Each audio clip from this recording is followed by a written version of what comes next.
오늘 말씀의 제목은 골방에서 기도하라입니다. 골방에서 기도하라. 이 말씀을 들으면 당장 질문이 하나 떠오를 수 있어요. 여기 금요 성령 집회 오면 안 되는 건가? 골방에서 기도하라는데 왜 여러분 여기 와 있으세요? 그런 얘기일까요? 우리의 기도의 장소가 잘못된 걸까요? 그렇지 않습니다. 오늘 설교의 핵심 제목은 가짜 기도가 아니라 진짜 기도합시다입니다. 우리가 많은 기도들을 하고 있죠.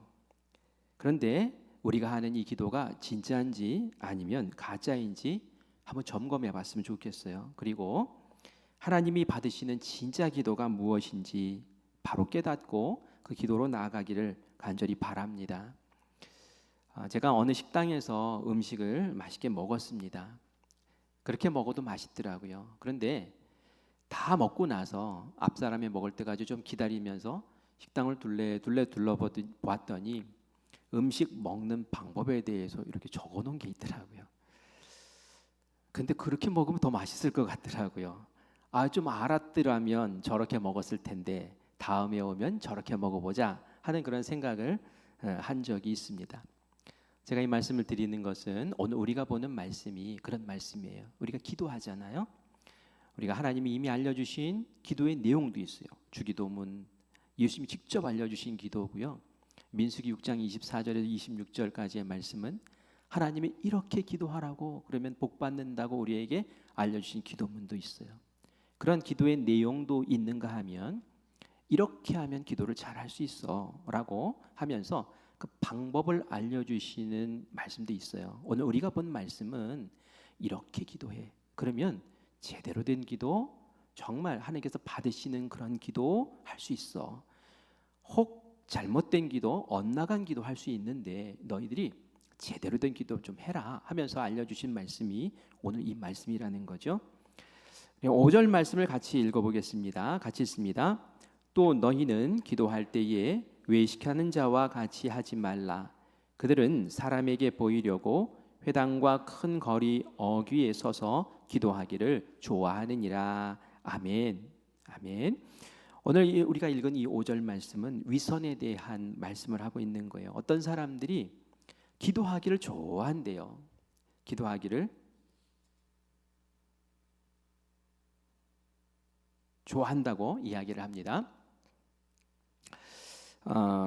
기도하는 것을 좋아한다는 건 뭐예요? 기도 많이 하고 기도를 즐겨하고 기도에 익숙한 사람들을 얘기하는 거죠. 그런데 그들은 이미 칭찬을 다 받았다고, 자기의 상을 다 받았다고 그렇게 이야기하면서 그렇게 기도하는 것이 옳지 않다라고 이렇게 알려주고 있습니다. 이들처럼 기도하지 말라는 거예요. 무엇이 잘못됐기 때문에 이런 말씀을 하신 걸까요? 그 앞부분에 나오죠. 그들은 사람에게 보이려고 기도했다라고 그렇게 말씀하고 계세요. 기도는 누구에게 하는 겁니까? 하나님에게 하는 거예요. 그 대상이 하나님이에요. 그런데 이 사람들이 기도를 좋아하고 기도를 잘하고 기도에 익숙한데 그 기도 잘못돼서 왜? 하나님에게 기도하지 않는 거야. 사람이 보라고 기도했던 거야. 그러니 그 기도는 잘못된 거지라고 그 가짜 기도에 대해서 콕 짚어서 말씀하세요. 그러면서 이 사람들의 기도를 외식하는 자의 기도라고 얘기를 합니다. 외식이라는 것은 겉으로 꾸민다라는 뜻입니다. 겉으로 꾸민다.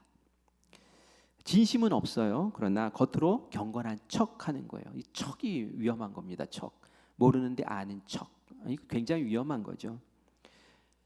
그런데 사람에게 보이기 위해서 이들이 신앙생활 잘 하는 척하는 이것을 보면서 저거 가짜 기도야 라고 예수님이 꼭 짚어주셨다라는 거예요. 그 당시 유대인들은 정기적으로 기도하는 습관이 있었습니다. 우리 다니엘서도 보면은 다니엘이 하루에 3번씩 기도했다라고 그렇게 말을 하고 있거든요. 하루에 3번 정해놓고 그렇게 기도를 하는 거예요. 그리고 이런 기도하는 모습을 기도의 생활화다라고 해서 제가 수요 그 성화 예배 때 기도의 생활화에 대해서 한번 말씀을 드린 적도 있죠. 그래서 이들은 늘 회당에서만 기도한 게 아니라 회당에서도 기도하고 또 집에서도 기도하고 그리고 또 길에서도 시간이 되면 기도하고. 지금 무슬림들이 보면은 공항에 가면은 뭐 기도하는 방을 마련을 해놨더라고요. 거기 보니까 저도 한번 호기심에 이렇게 문 열고 들어봤어요. 그랬더니 거기 기도할 수 있게 아주 간단하게 심플하게 이렇게 만들어 놨더라고요. 저는 기독교인들 기도하라고 이렇게 만들어 놓은 줄 알았어요. 그런데 인터넷에 찾아보니까 무슬림들이 어느 곳에서든지 기도 때문에 되면은 방향을 정하고 자리 깔고 그리고 기도하잖아요. 세계 곳곳에 요청을 한 거예요. 공항에도 기도할 수 있는 자리 좀 마련해 달라고. 그래서 그걸 수용해서 그 기도방을 만들어 놓았더라고요. 근데 유대인들이 그랬다는 거예요. 유대인들이 원래 유대인들이 그렇게 기도를 했어요. 기도를 그래서 뭐 이렇게 길거리에서도 이렇게 손들고 막 기도를 하는 그 모습, 사실은 그게 기도의 생활화된 어떤 좋은 모습이죠. 그런데 이게 어느새 그 원래의 그 선한 의도 동기와는 다른 모습으로 변질됐다는 거예요. 처음 정신은 하나님 앞에 언제든지 정한 시간에 기도하자, 기도를 습관화하고 기도를 생활화하자라는 것에서 시작된 것이었는데, 이 기도가 어떻게 변질됐습니까? 사람에게 보이기 위한 기도로 변질됐다라는 거예요. 특별히 바리새인들은 겉으로는 율법을 철저히 잘 지키는 것처럼 보이는데 속 마음은 교만하고 또 자기 의에 가득 찬 사람이죠.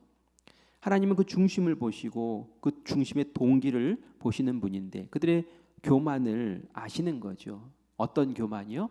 다른 사람들 앞에서 내가 이렇게 좋은 옷을 입은 바리새인이고 그리고 나는 이렇게 기도도 열심히 하고 내 기도의 모습을 보면서 너희들 도전받고 너희들 나에게 박수해줘, 나 인정해줘, 이런 모습으로 변질됐다는 거예요.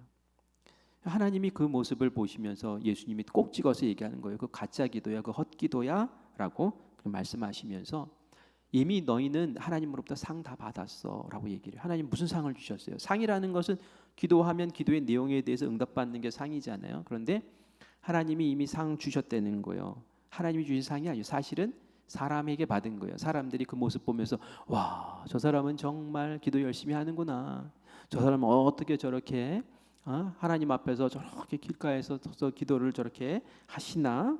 그리고 동경 어린 눈으로 바라보고 그리고 마음속에 이렇게 존경하는 마음 갖고 그러면 말이죠. 이미 그 사람들의 칭찬과 박수와 존경을 네가 다 받았잖아. 나는 너에게 줄 상이 없어. 이미 네가 다 상을 받았잖아. 그러니 이게 거짓 기도고 하나님이 줄 것이 없다라고 그렇게 말씀을 하시는 거죠. 예수님 시대에는 그랬습니다. 그런데 우리 시대는 어떨까요? 우리 시대. 우리가 교회에 나가서 예배하는 이유, 기도하는 이유, 그것이 누구에게인가 나 경건한 사람이야 라고 인정받기 위해서, 그런 평판을 받기 위해서 내가 교회 나오고 예배 자리에 나오고 기도하러 나오고 그렇다면은 이때의 바리새인과 다를 바가 없다는 거예요.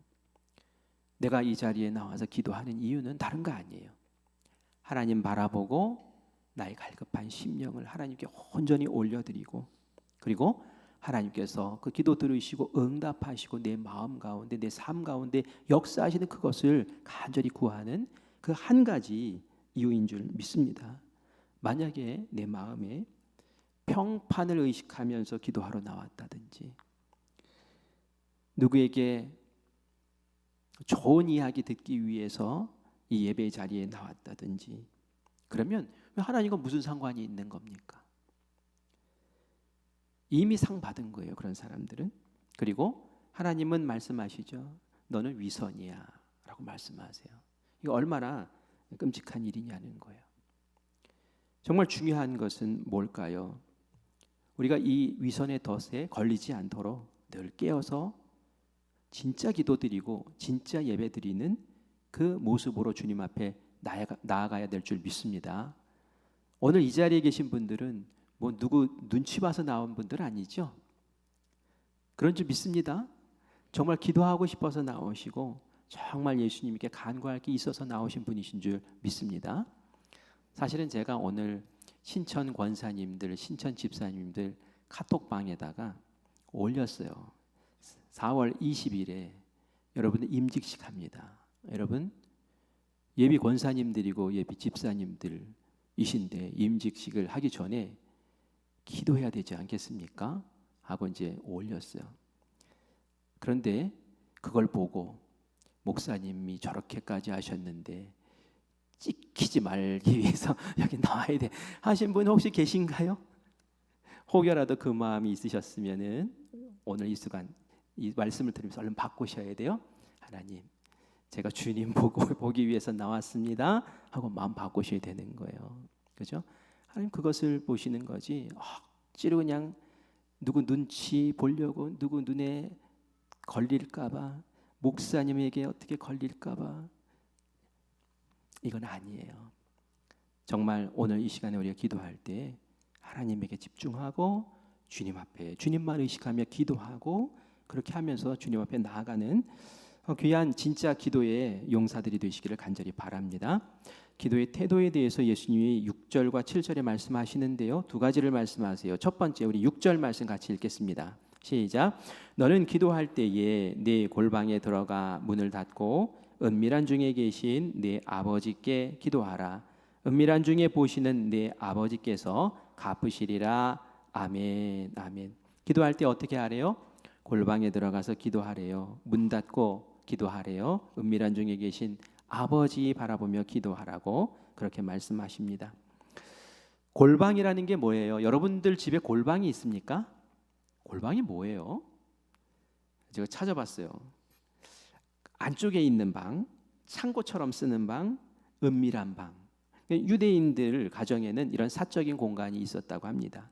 사람들이 잘 들락날락하지 않는 그러한 공간이 있었다는 거예요. 그런 조용한 공간에서 기도하라는 거예요. 외부의 어떤 방에 간섭받지 말고 나만의 조용한 장소에서 기도하라는 거예요. 우리에게도 이러한 공간이 집에 있나요? 그런 골방이 또 있는 분도 계시고 또 없는 분도 계실 것 같아요. 그런데 우리가 예수님의 말씀을 이렇게 들으면서 골방에서 기도해? 나 그럼 골방이 없는데 어떡하지? 이 골방이 없으면 기도를 못하는 건가? 이렇게 물리적인 공간 차원에서 생각하시면 예수님의 이 말씀을 제대로 이해할 수 없어요. 예수님이 골방에서 하라 이렇게 말씀하시는 것은 꼭 물리적인 공간을 얘기하는 것이 아니라 기도할 때 사람 의식하지 말고 사람보다 하나님 의식하라라는 그런 의미로 이 골방의 기도를 말씀하시는 겁니다. 마음 산만히 하지 말고 하나님께 이 시간 집중해서 기도하면 이 자리도 골방이 되는 거예요. 근데 기도하다가 내 기도 들으면 어떡하지? 이렇게 하면 이게 골방이 아닌 거예요. 내가 하나님께 집중하면서 하나님 의식하면서 다른 사람 생각하지 말고 오직 하나님과 나 사이의 관계를 생각하면서 그렇게 기도하는 그 자리가 바로 골방이 되는 줄 믿습니다. 모세에게도 골방이 있었어요. 호렙산에 근처에서 양을 치다가 하나님이 가시떨기 나무에 불로 임하셨어요. 그리고 모세를 부르죠. 모세가 그곳에 가서 하나님을 대면합니다. 하나님이 이 거룩한 땅이니 네 신을 벗어라 라고 하고 신을 벗고 그리고 하나님의 음성을 그곳에서 듣고 사명을 받죠. 거기는 광야가 아니었어요. 거기는 하나님과 모세가 만난 골방이었어요. 그렇죠? 무슨 의미인지 알겠죠? 삭개오라는 사람이 있었죠. 여리고 성, 아주 복잡하고 분주한 성. 예수님이 오셨다 하면서 그 여리고 성은 많은 사람들로 북적이기 시작했어요. 삭개오는 예수님 만나고 싶었는데 예수님 만날 그러한 용기도 없었고요.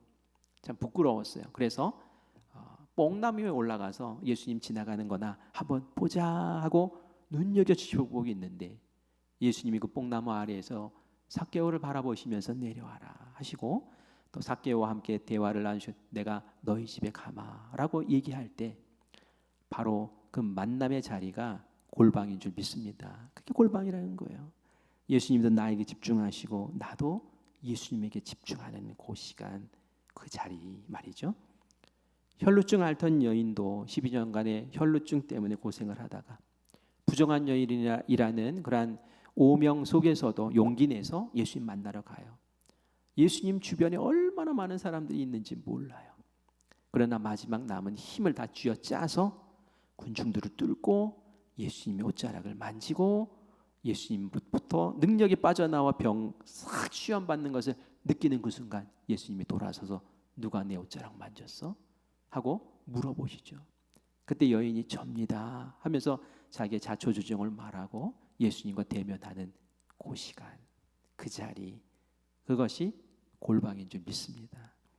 다시 말해서 우리가 이 시간에 이렇게 모여서 함께 기도하는 이 자리에서 우리는 이 자리가 골방이 될 수도 있고요, 다른 사람을 의식하고 아니면 다른 사람 눈치 보고 아니면 온갖 잡생각만 이게 또 돌아다니다가 많은 그런 허무한 시간도 될 수 있는 거예요. 하나님 받으시는 기도, 예수님 받으시는 기도는 어떤 기도요?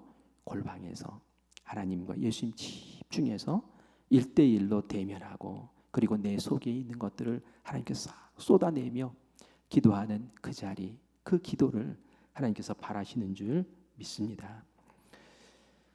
두 번째는 이방인처럼 중언부언하지 말라고 말씀하세요. 이렇게 기도하는 게 맛있는 기도가 된다는 거예요. 우리 7절 말씀 같이 읽습니다. 시작. 또 기도할 때에 이방인과 같이 중언부언하지 말라. 그들은 말을 많이 하여야 들으실 줄 생각하느니라. 아멘. 이방인의 기도 방식은 이렇대요. 어떻다고 말합니까? 중언부언한대요. 중언부언을 한자 그대로 해석을 하면 같은 말을 되풀이한다라는 뜻이에요. 그런데 의미 없이 반복하는 것을 이야기합니다. 의미 없는 말을 계속 반복하는 거예요. 아니, 이방 사람들은 왜 의미 없는 말을 막 반복하면서 그렇게 기도를 했을까요? 그들은 그렇게 생각했어요. 신들은 우리의 요구를 쉽게 들어주지 않아. 그러면 어떻게 기도해? 반복해서 막 주문처럼 외우면서 긴 기도를 하면서 그냥 억지로 신의 귀를 열어서 그냥 귀찮아서라도 어쩔 수 없이 내 말을 듣고 응답할 수밖에 없게 만드는 기도를 해야 돼. 그래서 중언부언하는 거예요. 간명하고 짧고 내용 있는 그런 기도보다는 주문 외두시 아무 의미 없이 같은 말을 계속 반복하면서 그냥 신이 질릴 때까지 그렇게 기도해서 응답 받아내야지. 이게 이방인의 기도 모습인데 그렇게 하지 말라고 예수님 말씀하세요. 기도는 그렇게 하는 게 아니라고. 한 예를 제가 말씀을 드리려고 하는데요. 우리가 잘 아는 엘리야 선지자 아시죠? 엘리야 선지자, 바알 선지자, 갈멜산에서 이제 일전을 벌이는 장면을 우리는 기억합니다. 바알과 아세라 선지자들이 돌에 그 엘리야 선지자와 대결을 할 때 조건은 그랬어요. 돌 제단을 쌓고 그리고 거기에 장작 올려놓고 제물 올려놓고 그리고 나서는 우리 기도하자. 기도로 불을 받자. 누구의 신이 진짜인지 여기서 결판을 내자. 나는 하나님에게 기도하겠다. 너는 바알과 아세라의 신에게 기도해라. 그래서 기도했을 때 불을 탁 내려주시는 그 신이 진짜 신이다. 우리 그걸로 결판을 내자. 이렇게 한 거예요. 수백 명의 그 선지자들, 그 아세라, 바알 선지자들이 먼저 이제 시작을 해요. 그때 어떻게 기도했는지 한번 볼까요? 열왕기상 18장 26절 말씀입니다. 같이 읽습니다.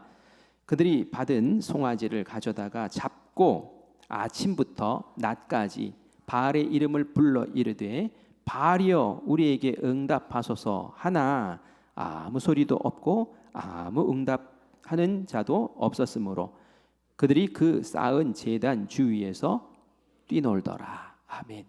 이게 뭐라고 나와 있습니까? 이들이 언제부터 기도했어요? 아침부터 기도했어요. 언제까지 기도했어요? 낮까지 기도했어요. 아침부터 낮까지 한 4시간 정도, 서너 시간 정도를 계속 기도하는데 기도의 내용은 뭐예요? 바알의 이름을 부르며 바알이여 우리에게 응답하소서. 바알이여 우리에게 응답. 바알이여 우리에게. 이것을 4시간, 3시간, 4시간 계속 반복하면서 했던 거예요. 그런데 아무런 응답이 없었어요. 저는 이 말씀을 보면서 아, 이방인들의 기도가 이런 방식이었구나라는 생각이 드는 거예요. 서너 시간을 계속 주문 외듯이 그러면서 이렇게 하는 거죠. 엘리야 선지자가 이제 차례가 됐습니다. 엘리야 선지자가 물을 부어라라고 하는 거예요. 아니 그냥 장작이 바짝 말라 있어도 불 붙이기가 쉽지 않을 텐데 물 부으래요. 그래서 4통이나 되는 물을 거기다 부어서 제단도 폭삭 젓고 그 주변에 물이 철철 흘러서 도랑에 물이 찰 정도로 그렇게 물을 갖다 붓는 거예요. 장작도 다 젓고 재물도 다 젖었어요. 그리고 나서 사람이 도저히 불 붙일 수 없는 조건을 만들어 놓고 하나님께 기도하죠. 이제 엘리야 기도를 한번 들어볼까요? 우리 37절, 38절 말씀입니다. 같이 읽습니다. 시작. 여호와여 내게 응답하옵소서, 내게 응답하옵소서. 이 백성에게 주 여호와는 하나님이신 것과 주는 그들의 마음을 돌이키심을 알게 하옵소서 하매 38절 이에 여호와의 불이 내려 번제물과 나무와 돌과 흙을 태우고 또 도랑의 물을 핥는지라. 아멘. 엘리야는 정확하게 한마디 기도했어요. 하나님 응답하세요. 이 백성에게 주 하나님이 어떤 분이신지 하나님 보여주세요. 하나님 그래서 하나님께 그 마음을 돌이키게 해주세요. 그리고 기도를 탁 하자마자 이내 즉시 하나님께서 불을 팍 내리셔가지고 불 붙이시고 하나님 정말 살아계신 분이시라는 것을 보여주죠. 중언부언할 필요가 없다라는 얘기예요. 그죠? 그런데 우리가 엘리야의 기도를 하나 또 살펴볼 필요가 있어요. 여기 중언부언이라는 것이 이건 또 뭐야 하는 그런 생각을 들게 하는 장면이 나오거든요. 왜냐하면 그 이후에 엘리야가 또 기도하는 모습이 나오는데 3번이나 같은 기도를 하거든요. 3번 같은 기도. 무슨 기도를 했을까요? 3년 6개월 동안 이스라엘에 비가 안 내렸는데 비 내리게 해달라는 기도를 이제 하게 됩니다. 사실 하나님이 먼저 비 내려주시겠다고 말씀하셨어요. 그러자 그 약속의 말씀 붙잡고 이제는 갈멜산 더 높은 곳으로 올라가서 하나님 비 내려달라고 이제 기도를 해요. 무릎을 꿇고 무릎 사이에 머리를 집어넣었어요. 그건 간절함의 표현이에요. 몸을 웅크리고 그리고 머리를 무릎 사이에 집어넣고 그리고 간절하게 애타게 그렇게 기도를 합니다. 하나님, 아합과 이세벨에게 속아서 이스라엘 백성들이 우상 숭배를 했습니다. 영적인 간음을 했습니다. 그래서 하나님이 이들에게 재앙을 내리셨는데 3년 6개월 동안 우리에게 비를 내리지 않으셔서 이들이 정말 너무 곤고한 상황 가운데서 회개하며 지냈습니다. 하나님도 보셨죠? 우리들의 회개를 들으셨죠? 하나님 용서해 주세요. 이들의 마음이 돌이켜졌사오니 이제는 하늘 문을 여시고 하나님 비를 내려주세요. 우리를 다시 살 수 있게 도와주세요. 해갈의 기쁨을 누리게 해 주시옵소서. 아멘 하고 기도를 하고 종에게 물어봤어요. 구름이 보이냐? 그랬더니 종이 보더니 구름 한 점도 안 보인다고 그렇게 말을 하는 거예요. 그러면은 우리가 이제 생각할 때 중언부언하지 말라 그랬으니까 한번 딱 했으니까 벌떡 일어나서 아닌갑다. 그러고 가야 되는 건가요? 그렇게 하지 않았어요. 어떻게 했습니까? 또 기도했어요. 왜냐하면 하나님이 약속하셨거든요. 비 내려주실 거라고. 그러니 그 약속의 말씀 붙잡고 다시 기도하는 거예요. 또 간절하게. 뭐 특별한 내용의 기도를 했을까요? 비 내려달라는데 앞에서 했던 기도 한 번 더 반복해서 기도했을 거예요. 그리고 나서 구름이 떴냐? 라고 또 물어봤을 때 구름 한 점도 없다고 또 얘기 듣는 거예요. 어떻게 합니까? 이제 마지막 한 번 더 3번 아마 더 했을지도 몰라요. 그런데 3번째도 그렇게 기도를 합니다. 그러자 손바닥만한 구름이 보인다고 말을 하자 그래 됐다 이제 비가 내릴 거야 라고 하면서 얼른 이제 산에서 이제 내려가는 그런 모습을 보게 됩니다. 여러분 이거 뭐예요? 이거 중언부언하는 기도 아니에요? 이거 어떻게 봐야 됩니까? 이방인의 중언부언한 기도와 엘리야의 3번 기도한 것을 우리가 이게 같은 부류로 보면 안 돼요. 중언부언이라는 것은 의미 없이 기계처럼 반복하는 그 기도를 얘기하는 거예요. 아무 생각 없이 그냥 습관처럼 그렇게 나오는 기도, 주문과 같은 기도, 이게 중언부언 기도라는 거예요. 동일한 내용이지만 내가 어제도 했던 기도이지만 또 응답받기 위해서 오늘 다시 그 기도 붙잡고 진심으로 마음을 담아서 간절하게 엘리야가 무릎 사이에 머리 집어넣고 간절하게 처절하게 부르짖었던 그러한 기도와 같은 기도라면 그것은 중언부언하는 기도가 아니다라는 것을 여러분들이 이제 헷갈리시면 안 된다는 거예요. 어떻게 해야 됩니까? 하나님께서 확실한 응답 주실 때까지 계속 기도해야 되는 거예요. 제가 확실한 응답 주실 때까지라고 이렇게 표현을 한 것을 여러분 주의해서 들으셔야 돼요. 뭐냐면은 하나님은 확실한 응답을 주세요. 우리가 매어 달려서 기도하면 확실한 응답을 주시는데 그래 알았어 들어줄게 하는 기도가 있어요. 그런데 그거 아니고 내 뜻대로 해 하고 이렇게 또 다른 뜻을 알려주시는 그런 기도가 있어요. 그러면 이제 기도를 멈춰야 되는 거예요. 근데 그 이후에 또 계속 똑같은 거 놓고 기도하면 어리석은 거예요. 엘리야는 알지요. 하나님이 비 내려 주실 거 알죠. 비 내려 주실 때까지 하나님의 뜻이 이루어질 때까지 계속 기도했어요. 그런데 하나님께서는 이미 우리에게 정하신 뜻이 있고 또 우리에게 하나님의 마음이 있기 때문에 우리가 요구하는 기도 외에 하나님이 주시고 싶은 기도의 어떤 응답의 내용을 하나님 가지고 계시다는 거예요. 우리 8절 말씀을 같이 읽겠습니다. 8절 읽습니다. 시작. 그러므로 그들을 본받지 말라. 구하기 전에 너희에게 있어야 할 것을 하나님 너희 아버지께서 아시느니라. 아멘. 그들을 본받지 말래요. 이방인처럼 기도하는 그 중언부언하는 기도, 그 가짜 기도를 본받지 말래요. 그러면서 뭐라고 말씀하세요? 구하기 전에 우리가 기도하기도 전에 하나님께서는 너희에게 있어야 할 것을 다 아신다는 거예요. 다 아신대요, 하나님이. 그런데 우리는 하나님의 그 아시는 그것을 놓고 또 기도하는 거예요. 하나님이 그 기도를 들으시면서 우리의 필요한 것들을 채워주시는 거죠. 여기서 우리가 생각해야 될 게 너희에게 있어야 할 것을 하나님께서 아신다고 하셨죠. 우리에게 없어야 할 것도 하나님은 아시는 거예요. 우리가 기도하는 것 가운데 이건 아니야 라는 것이 있을 때는 하나님이 아니야 라고 분명히 알려주세요. 그러면 거기서 딱 멈출 줄도 알아야 되는 거예요. 그러지 않고 내가 하나님을 계속 설득시킬 거야. 내가 기도에서 하나님을 조종할 거야. 이러면 말이죠. 이게 바로 중언부언하는 기도라는 거예요. 하나님은 나의 불필요한 것도 아셔요. 그래서 그건 아니야라고 말씀하세요. 예수님이 겟세마네 동산에서 기도하실 때 몇 번 하셨어요? 3번 하셨어요. 중언부언한 기도예요? 그거 아니에요. 예수님은 하나님 마음을 아셨어요. 하나님도 예수님에게 무엇이 필요한지 아셨어요. 사실 그 상태에서 기도를 했어요. 그런데 예수님은 너무 마음이 곤고해서 십자가에 달리는 것이 너무 끔찍한 것을 너무나 잘 아셨기 때문에 하나님 이 고난 피하면 안 될까요? 하나님 이 십자가 나중에 지면 안 될까요? 하면서 애타게 기도했죠. 그러나 예수님이 딱 3번 기도하신 후에 아셨어요. 뭘 아셨을까요? 이미 예수님 하나님께서 이미 말씀하셨던 그 길을 걷기를 원하시는 것. 네가 요청하는 것은 내가 안 들을 거야.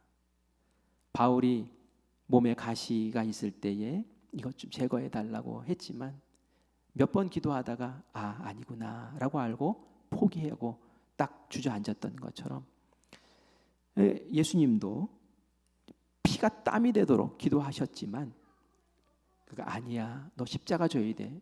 너 내 뜻 알잖아 라고 했을 때 예수님은 더 이상 기도하지 않았어요. 아멘 하고 당당히 십자가 지는 그 길을 걸으셨다는 얘기예요. 그게 바로 중언부언하지 않는 모습이라는 거예요. 하나님은 분명히 아니라고 하시는데도 불구하고 안 돼요. 제 뜻대로 할래요. 하나님 왜 안 들어주세요? 막 이러면서 하나님을 어떻게 내 손 안에서 막 조종하려고 하고 하나님을 다루려고 하고 하나님을 이용하려고 하고 이런 모습이 중언부언이라는 거예요. 하나님은 아니라고 하는데 내가 계속 하나님 아니라는 것에 대해서 맞다고 얘기하고 있으니 얼마나 이게 헛된 기도를 하고 있는 거냐는 말이에요. 그래서 우리가 기도할 때 늘 하나님의 음성 가운데 귀 기울이셔야 되고 나에게는 이 길이 맞는 것 같은데 하나님이 아니라 하실 때는 그것도 하나님의 뜻입니다 라고 받고 내려놓고 순종하고 걸을 줄도 알아야 돼요. 그게 바로 참된 기도자의 모습이다라는 것을 기억하시기를 바랍니다. 오늘 제가 세 가지 얘기를 했어요. 이방인처럼 중언부언하지 말라고 이제 말씀하셨고, 골방기도, 이제 골방 하나님만 의식하면서 기도하라고. 사람 눈, 사람의 평가, 그것 때문에 하나님 앞에 나오는 것 아니라고. 하나님과 1대1로 대면하고 하나님께 전심으로 나아가라고. 그리고 하나님이 나의 기도 가운데 하나님의 뜻을 알려주시고 그랬다면 하나님 이미 다 알고 말씀하시는 거예요. 검으로 내가 더 이상 거기에서 뭐 하나님의 뜻을 바꿔주세요, 하나님 뭐 그냥 엉겨붙어 가지고 막 그러지 말고, 그게 중언부언이니. 그러지 말고 하나님 알겠습니다, 하나님의 뜻입니다, 그 길을 걷겠습니다. 그랬더니 인류를 구원하셨던 그 놀라운 역사가 일어난 것처럼 우리를 통해서도 놀라운 역사가 일어날 줄 믿습니다. 기도의 내용은 이미 여러분들이 다 가지고 계세요. 그렇죠? 기도의 내용들은 뭘 기도해야 된다라는 것들 다 가지고 계세요. 그런데 오늘 제가 여러분들에게 기도의 방법을 알려드린 거예요. 이렇게 기도해야지 제대로 된 기도입니다라는 걸 알려드렸어요. 이제는 뭐 해야 됩니까? 이제 기도를 하셔야 돼요, 여러분들이. 방법 알았어. 그리고 이제 끝나면 안 돼요. 이제 이 시간이 여기가 내 골방이야. 그리고 내가 하나님 앞에 집중해서 기도할 거야. 하나님 대면하면서 내가 기도할 거야. 중언부언하면서 기도하지 않을 거야. 하나님 앞에 내 중심, 진솔한 내 속의 모든 것들을 다 올려드릴 거야. 그리고 하나님의 말씀에 귀 기울일 거야. 그리고 하나님의 음성이, 하나님의 결정이 나의 뜻과 다를지라도 하나님의 뜻이라면 제가 그 뜻에 순종하겠습니다 하고 이 자리를 일어날 거야 라는 그러한 마음을 가지시고 오늘 함께 기도하시기를 바라요. 여러분들 기도에 승리하기를 바랍니다. 그리고 오늘 꼭 응답받기를 바랍니다. 하나님께서 만져주실 거예요. 우리 함께 찬양하고 함께 기도하며 나가겠습니다.